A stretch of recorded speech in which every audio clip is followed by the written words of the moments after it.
Hi, everybody. It's me, Kayleb James. This is the story of the Silver Star, train number 91.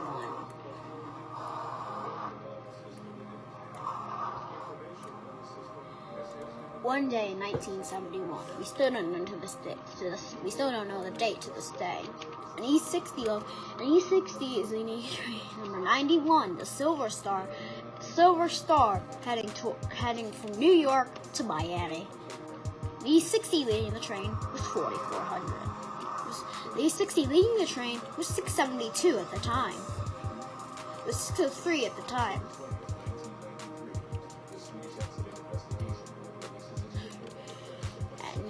Meanwhile, at Newark Penn Station on the subway line, a 7 express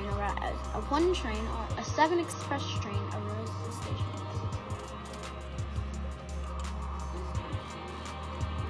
Never mind. And the E60 continued down the line.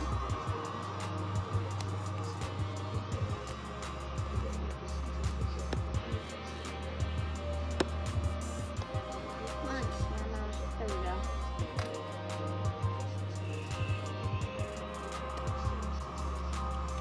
As the train goes into one of the tunnels, pretty slow.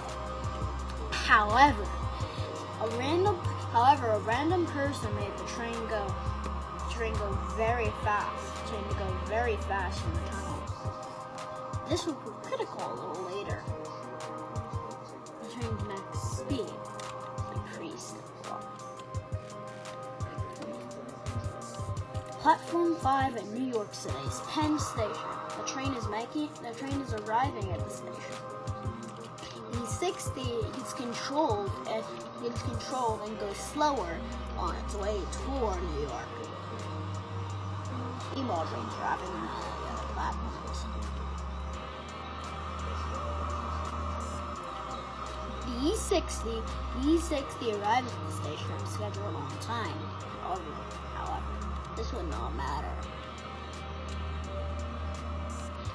The random guy who set the train speed up, made the train speed up heading out of New York Penn Station. And the train did not pick up passengers. This would prove, however, that the crew tried to take control of the train, and the automatic train stop took control of the train. However, there was nothing else to stop it beyond New York Penn Station.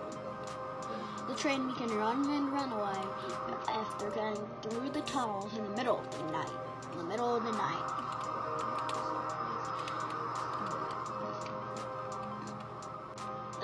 The train's crew then realizes that after the two tunnels that lead out of New York Penn Station, there's a curve where another train is going by. There's a curve where there's a curve. Even going up the curve at speed proved critical. Making its way through the tunnel, heading at 60 miles an hour. The train is heading over 120 miles an hour. The train is going much too fast for the curve. When the train reaches the curve, the crew ride with it, and then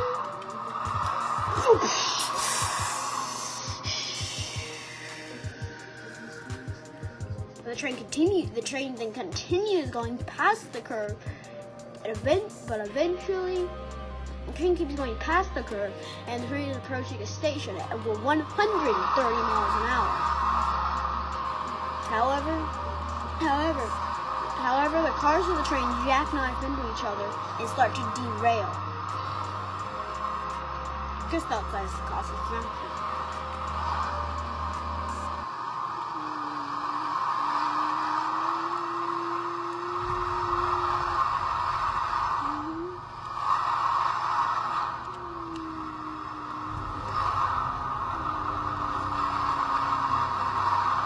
The train continues going, even though the churches are jackknifed.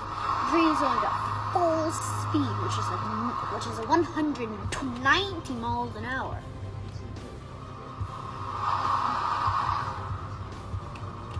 The train's going at full speed until one of the cars flipped over. And then when he gets to a curve just outside of however, just as they get to a yard, the train jackknives into it and it's abolished train. Crossing the train, the two coaches jackknife into the train, abolished train.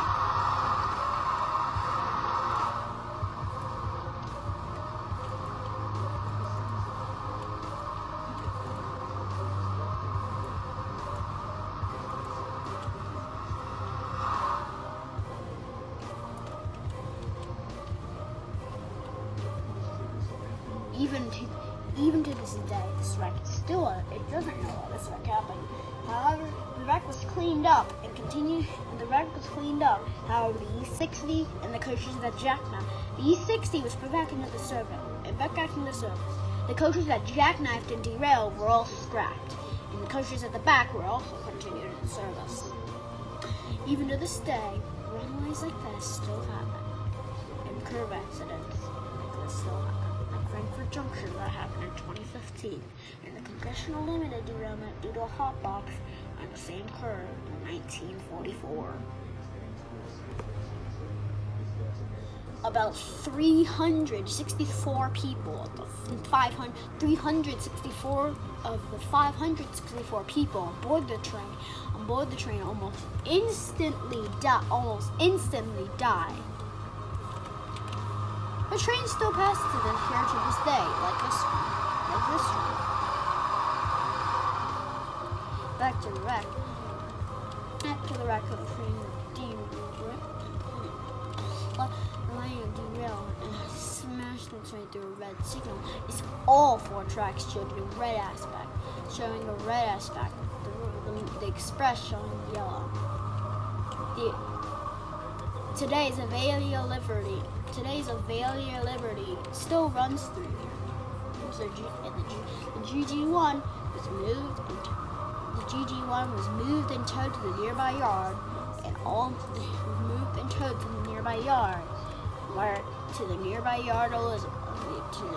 yard, Elizabeth, mostly used for other things, and it was scrapped on the site.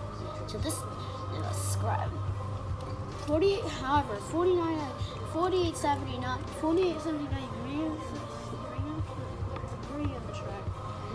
ran on the debris of the track at almost full speed.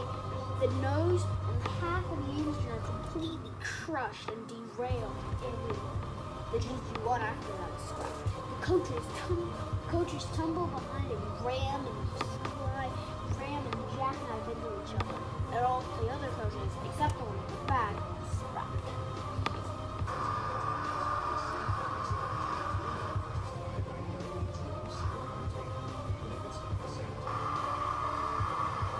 The train will make its way between Washington, D.C. and Chicago via New York and New York. The train was led by GG1 number 4879. The train had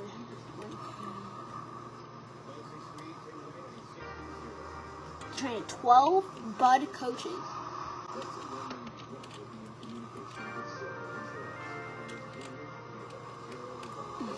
However, the train arrived at one of the stations.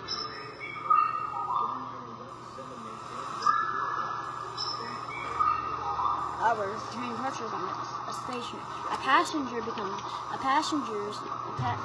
One of the passengers noticed a crack ahead, and a person driving by in a truck by the Elizabeth Curve in Elizabeth, New Jersey, saw a crack in one of the switches that the train would use. And a crack in one of the switches there'd been a huge spot in the crack of the switch reveals. However, he does not contact the crew as they are too far away to notice. The GG1 number 4879 is making its way down the line with nothing aware of what the danger laying ahead of them. back at the crack switch. Back at the crack switch, more people start parking and parking. More people start parking and none of them. More people start parking to look at the switch. However, 4876 was heading straight toward them. At 3:06 in the morning Eastern time on December 24th, 1973, it happens. December 4th, 1973, the train jumps the switch, and the train continues over the switch. No, mostly the train continues over the switch. However, up ahead, there's a missile-like switch. However, up ahead, at North Elizabeth, a part of a footbridge collapses onto the tracks, obstructing all 4 lines. The GG1 has no idea this even existed. However, the train is speeding its way toward the bridge, and then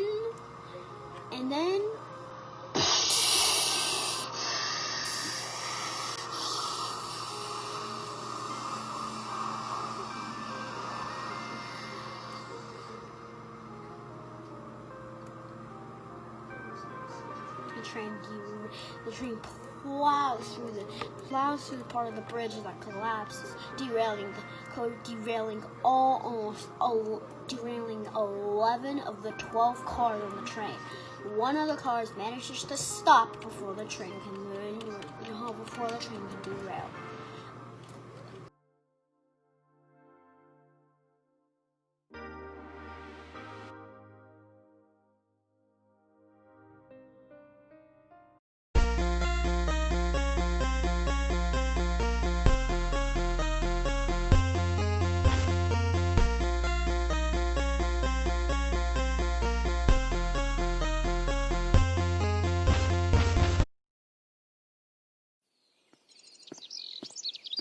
Hi, everybody. It's me. Kayleb James.